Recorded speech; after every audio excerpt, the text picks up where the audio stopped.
So in Japanese culture, reaching 88 years of age is a lifetime accomplishment. The character for the number 8 means open. Upon turning 88, one will open up their lives and embark on a new journey. And according to my grandma, she's been 88 for the past 3 years. But now we all know she's finally got 1 month left until her birthday, and I just want to finish this for her while she's young. Oba-chan, kokoro kara. Dear Grandma, from my heart. You were at the hospital when I was born. There must have been something about 3 generations being in one room that made history seem tangible.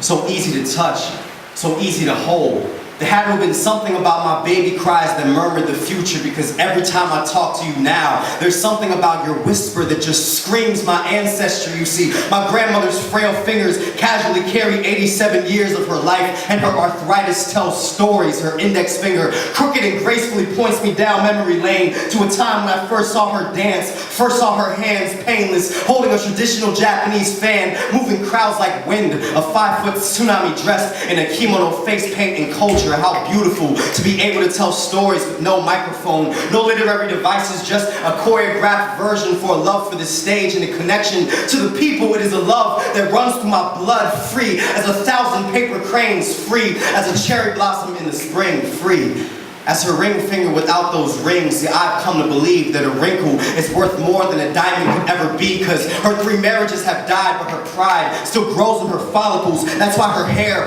waves like a Japanese flag on the side of a kamikaze jet, knowing her life will crash on American soil. The other night, she held me tight, cried, and said she was ready to die, but something inside told me she's not quite ready yet. But what do I say?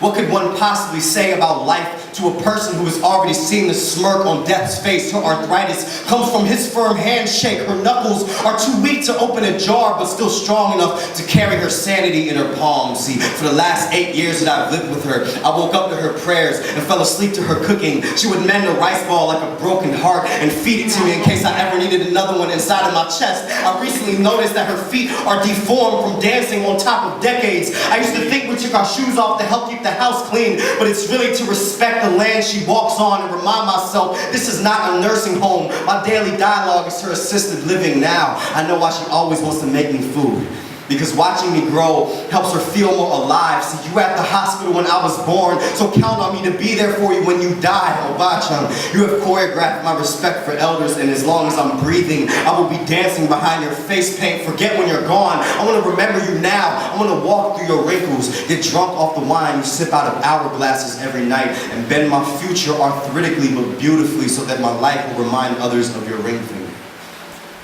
I asked my mother, what's the one thing she would say about hers? And she said, she has experienced war. She has experienced lots and lots of struggles, you know? But she never be defeated. Yeah.